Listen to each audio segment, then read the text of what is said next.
संविधान की प्रस्तावना। ठीक, प्रस्तावना का आविर्भाव कहां से हुआ? आविर्भाव कहां से माना जाएगा? नहीं नहीं, जैसे इसका आविर्भाव से क्या मतलब है? प्रस्तावना का आविर्भाव कहां से हुआ अगर हम ऐसा कहें तो इसका जवाब क्या होगा? ये इसका जवाब यही है कि आविर्भाव की जब बात आएगी तो आप उद्देश्य प्रस्ताव एक किसने प्रस्तुत किया था? जवाहरलाल नेहरू ने। जवाहरलाल नेहरू, ठीक है, कब प्रस्तुत किया था? 13 दिसंबर को। यही आगे चल करके प्रस्तावना बनता है, आविर्भाव यही से माना जाएगा। ठीक, लेकिन अगर ये पूछा जाए कि प्रस्तावना लिया कहां से गया है?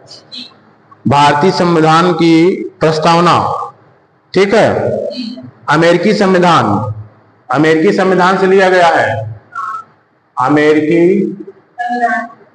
अमेरिकी संविधान प्रथम लिखित संविधान का उदाहरण है, ध्यान में रखिएगा। अमेरिकी संविधान से प्रस्तावना, ठीक, लेकिन प्रस्तावना की भाषा को यह कहा जाता है कि ये प्रेरित है कहां से? ऑस्ट्रेलियाई संविधान से। प्रस्तावना की भाषा पर ऑस्ट्रेलियाई संविधान का प्रभाव है। ऑस्ट्रेलियाई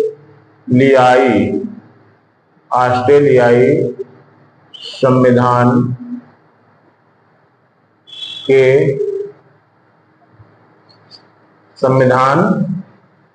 ऑस्ट्रेलियाई संविधान का प्रभाव है कहां पर?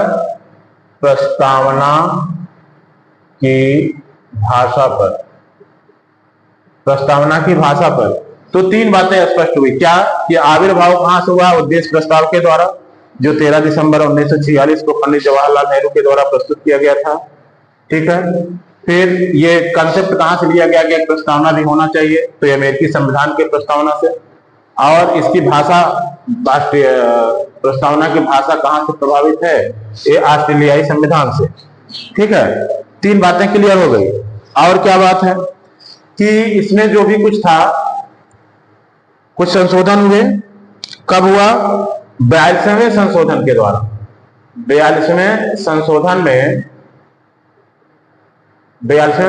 के द्वारा क्या शामिल किया गया था प्रस्तावना में?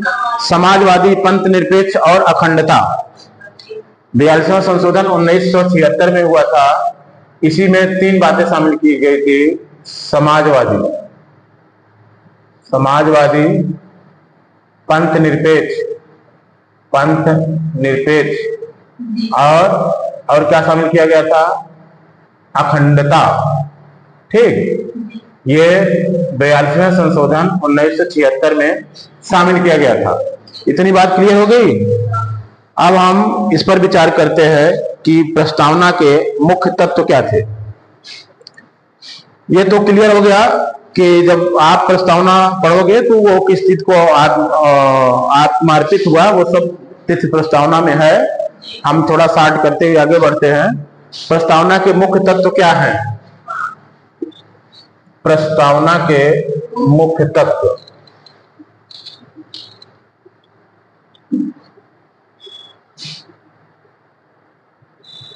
प्रस्तावना के मुख्य तत्व।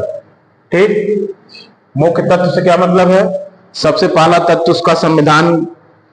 प्रस्तावना में सबसे मुख्य तत्व क्या है? संविधान का स्रोत।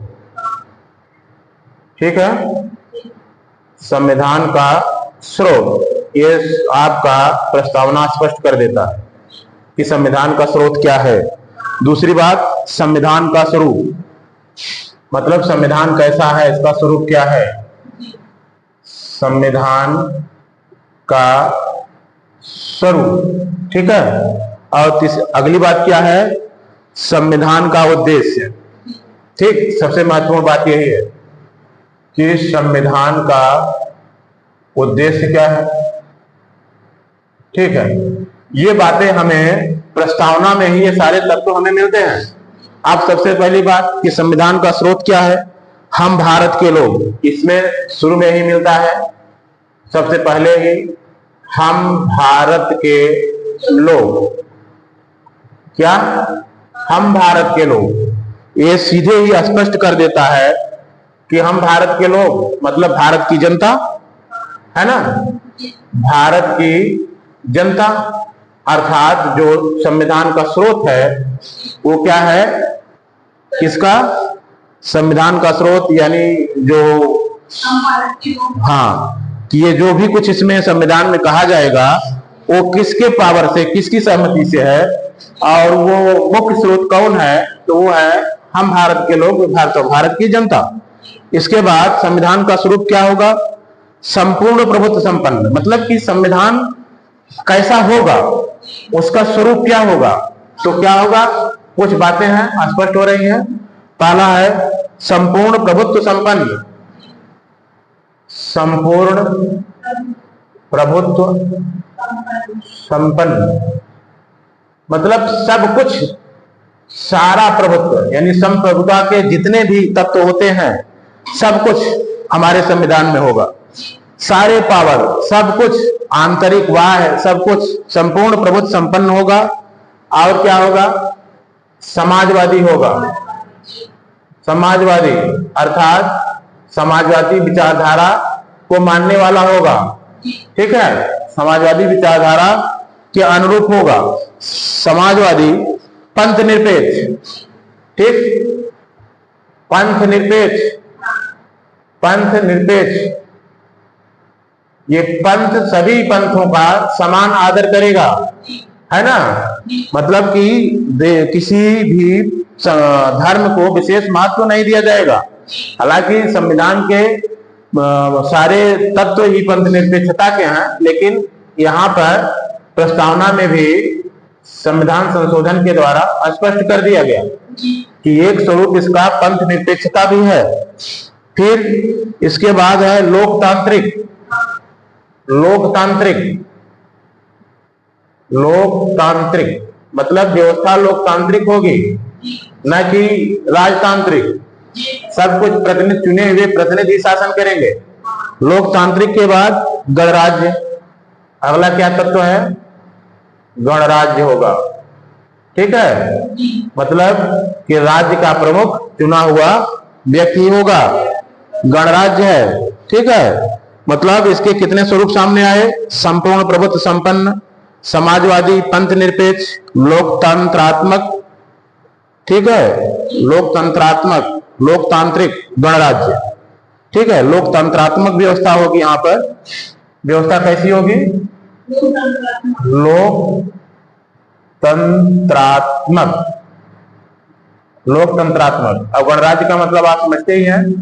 ठीक, फिर इसके बाद अगला तत्व क्या है जिसकी हमें पहचान करना है, संविधान का उद्देश्य। मतलब हमारा संविधान बनेगा तो उसके कुछ उद्देश्य भी होंगे, तो वो किन उद्देश्यों को लेकर आगे बढ़ेगा। तो उन उद्देश्यों में होगा सबसे पहले एक न्याय, सामाजिक, आर्थिक और राजनीतिक। पहला उद्देश्य क्या होगा संविधान का, न्याय प्रदान करना। न्याय, ये चाहे तीन तरह के न्याय, सामाजिक, सामाजिक न्याय, आर्थिक न्याय, आर्थिक न्याय और राजनैतिक न्याय। ठीक है, ये तीनों न्याय के तत्व पाए जाएंगे जो कि सबसे महत्वपूर्ण है। न्याय महत्वपूर्ण विषय है। इसके बाद स्वतंत्रता, स्वतंत्रता होगी किस चीज की, विचार, अभिव्यक्ति, विश्वास, धर्म व उपासना। स्वतंत्रता, क्या, स्वतंत्रता, विचार, अभिव्यक्ति, अभिव्यक्ति और धर्म और उपासना। ठीक है, विचार, अभिव्यक्ति, विश्वास, धर्म व उपासना। विचार, अभिव्यक्ति, धर्म, उपासना, विश्वास। ठीक है, विचार, अभिव्यक्ति, विश्वास, धर्म, उपासना। कितने हो गए? 5 प्रकार। और न्याय में कितने हो गए? 3 प्रकार। ठीक है, तो स्वतंत्रता, स्वतंत्रता मतलब हमें ये सब करने की स्वतंत्रता होगी। स्वतंत्रता किसकी होगी? विचार की, हम अपना विचार प्रस्तुत कर सकते हैं। अभिव्यक्ति, आजादी होगी, जैसा कि आपके अनुच्छेद 19 में ही स्पष्ट है। ठीक है, धर्म मानने की स्वतंत्रता होगी, उपासना की स्वतंत्रता होगी, हम किस विश्वास में किस पर विश्वास करें, किस धर्म पर विश्वास करें, इसकी स्वतंत्रता होगी। ठीक है, तो एक कितनी स्वतंत्रता हो गई? 5 प्रकार की। फिर प्रतिष्ठा और अवसर की समता। प्रतिष्ठा, सबको प्रतिष्ठा का अधिकार होगा। और अवसर की समता, अवसर की समता अर्थात सभी को समान अवसर होगा। धर्म, मूल, वंश, लिंग, जात के आधार पर अवसर में किसी प्रकार का विभेद नहीं किया जाएगा। ठीक है, प्रतिष्ठा और अवसर की समता। व्यक्ति की गरिमा, राष्ट्र की एकता और अखंडता, बंधुता। ठीक है, अगला क्या उद्देश्य है? व्यक्ति की गरिमा, यानी प्रत्येक व्यक्ति को गरिमापूर्ण जीवन जीने का अधिकार है, ऐसी व्यवस्था भी राज्य देगा। ठीक है, और राष्ट्र की एकता और अखंडता, ये भी एक अधिकार है, ये एक उद्देश्य है। व्यक्ति की गरिमा, राष्ट्र की एकता और अखंडता। राष्ट्र की एकता और अखंडता ये क्या है? ये भी एक उद्देश्य है। और बंधुता, समाज में बंधुता रहे, ये भी संविधान का एक उद्देश्य है। तो इस तरह कितने उद्देश्य हुए? एक न्याय का उद्देश्य हुआ, दूसरा स्वतंत्रता का उद्देश्य हुआ, तीसरा प्रतिष्ठा का उद्देश्य, चौथा व्यक्ति की गरिमा, पांचवां राष्ट्र की एकता और अखंडता, छठवां बंधुता। ठीक है, 6 प्रकार की उद्देश्य की बात हुई, 6 प्रकार की उद्देश्य। ठीक है, और जिसमें अगर आप न्याय की बात करें अलग अलग, तो न्याय, सामाजिक न्याय, आर्थिक न्याय, राजनीतिक न्याय, 3 प्रकार का न्याय हो गया। स्वतंत्रता की बात करें तो विचार, अभिव्यक्ति, विश्वास, धर्म, उपासना, 5 प्रकार का हो गया। इसी तरह प्रतिष्ठा और अवसर की समता, व्यक्ति की गरिमा, राष्ट्र की एकता और अखंडता, बंधुता। ठीक है, तो ये हो गए उद्देश्य। इस तरह संविधान की प्रस्तावना में 3 तत्व हैं, एक स्रोत, दूसरा स्वरूप, तीसरा उद्देश्य। ठीक, अब हम आगे बढ़ते हैं, थोड़ा सा इसमें कुछ और बातें हैं। तो तत्व हो गए, तत्व के बाद संविधान में उल्लिखित शब्द हैं, इसको हम छोड़ते हैं क्योंकि बहुत लंबा हो जाएगा। अगला है संपूर्ण प्रभुत्व संपन्न। अब हम इसको थोड़ा सा समझते चलते हैं कि संपूर्ण प्रभुत्व संपन्न का क्या मतलब हुआ। संपूर्ण प्रभुत्व संपन्न, ठीक, संपूर्ण प्रभुत्व संपन्न मतलब कि भारत अपने आंतरिक एवं वैदेशिक मामलों में बिना किसी बाह्य दबाव और प्रतिबद्धता के स्वतंत्र रूप से निर्णय लेने में सक्षम होगा। कोई बाह्य दबाव नहीं होगा, बाह्य दबाव नहीं। भारत स्वतंत्र निर्णय लेने में सक्षम होगा। ठीक है, स्वतंत्र निर्णय लेने में सक्षम होगा, चाहे आंतरिक मामला हो चाहे बाह्य मामला हो। आंतरिक मामले में भी और बाह्य मामले में भी, बाह्य मामले में, ठीक। आंतरिक मामले कौन हो सकते हैं? राजनीतिक, आर्थिक, सामाजिक और धार्मिक। वैदेशिक मामले क्या हो सकते हैं? मित्र, शत्रु, संधि। ठीक है, मित्र, शत्रु और संधि, ये सब वैदेशिक मामले हो सकते हैं। तो भारत इन सब में भी क्या है? हाँ, भारत इन सब में भी संपन्न है। ये संपूर्ण प्रभुत्व संपन्न का मतलब हो गया, ठीक है। फिर इसके बाद अगला क्या है? समाजवादी। समाजवादी का क्या मतलब होता है? ठीक, हाँ, समाजवादी एक विचारधारा है जिसमें समानता के लगभग प्रत्येक आयाम परिलक्षित होते हैं, चाहे वे संपत्ति या संसाधनों की समानता से संबंधित हो या फिर समाज में पद प्रतिष्ठा और अवसर की समानता हो।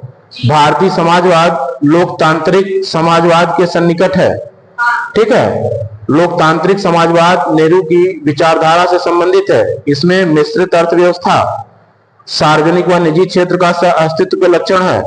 भारतीय समाजवाद के कुछ तत्व हैं जिस इस तरह देख सकते हैं। पहला, सार्वजनिक क्षेत्र व निजी क्षेत्र का सह अस्तित्व। इस समाजवादी का मतलब क्या हुआ? पहला, सार्वजनिक क्षेत्र,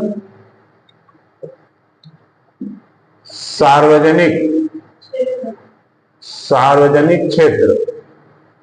हम यहां भारतीय समाजवाद की बात कर रहे हैं।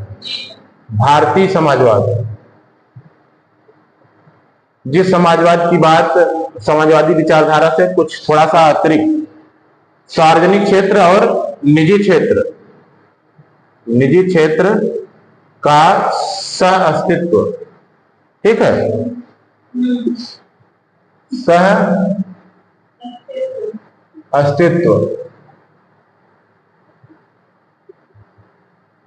सार्वजनिक क्षेत्र और निजी क्षेत्र का सह अस्तित्व, ठीक है।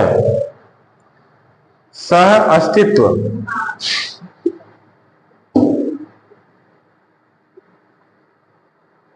ये हो गया पहला लक्षण, सार्वजनिक क्षेत्र और निजी क्षेत्र का सह अस्तित्व। जैसा आप देखते हैं ना, हर एक क्षेत्र में, चाहे टेलीकॉम सेक्टर में देखो, चाहे रिफाइनरी में देखो, हर जगह सरकारी कंपनियां भी हैं और निजी कंपनियां भी हैं। तो यही है सार्वजनिक और निजी क्षेत्र का सह अस्तित्व, ठीक। दूसरा क्या है? आय और जीवन स्तर की असमानता को कम करना। क्या? आय एवं जीवन स्तर की असमानता को कम करना। जैसे एक की आय बहुत ज्यादा है, एक की आय बहुत कम है। एक का जीवन स्तर यह है कि वो लग्जरियस लाइफ जी रहा है, बहुत ऊंचा स्तर है, स्वास्थ्य स्तर है, शिक्षा स्तर है, एक का कुछ स्तर नहीं है। तो ये सब स्तर को कम करना, ये दूसरा है भारतीय समाजवाद का लक्ष्य। अगला क्या है? संपत्ति के केंद्रीकरण की प्रवृत्ति को रोकना। मतलब सरकार ऐसी नीतियां बनाएगी कि संपत्ति का केंद्रीकरण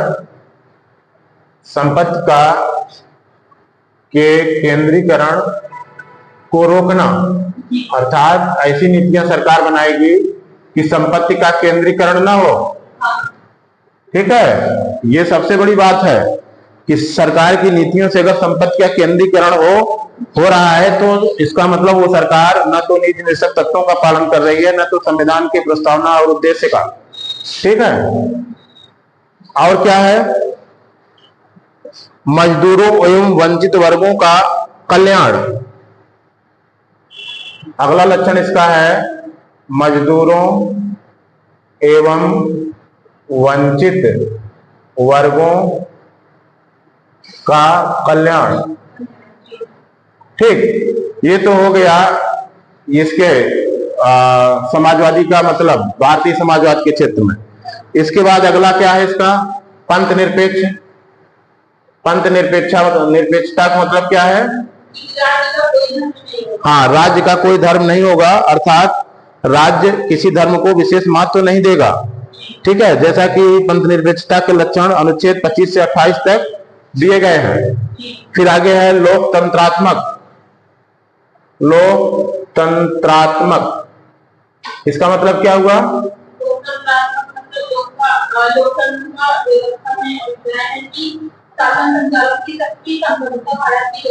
हाँ, शासन संचालन की शक्ति और संप्रभुता भारत की जनता में निहित होगी।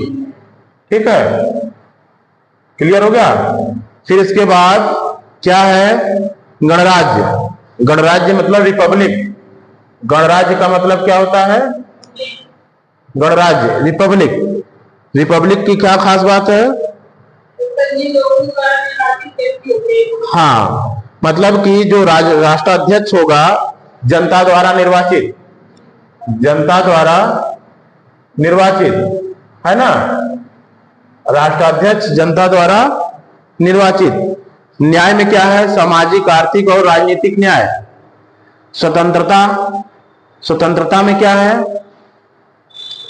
स्वतंत्रता,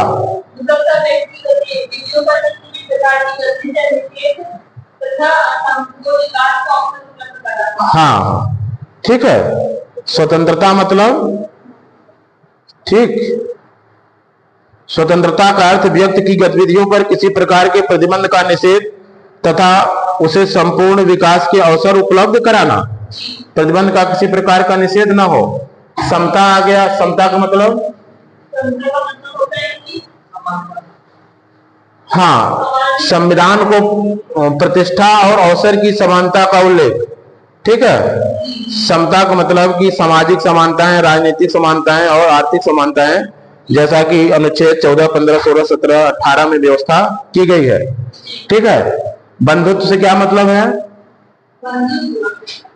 बंधुत्व का अर्थ है सभी नागरिकों के बीच एक होने के भाव को जागृत करना और सर्वमान्य भाईचारे का विकास।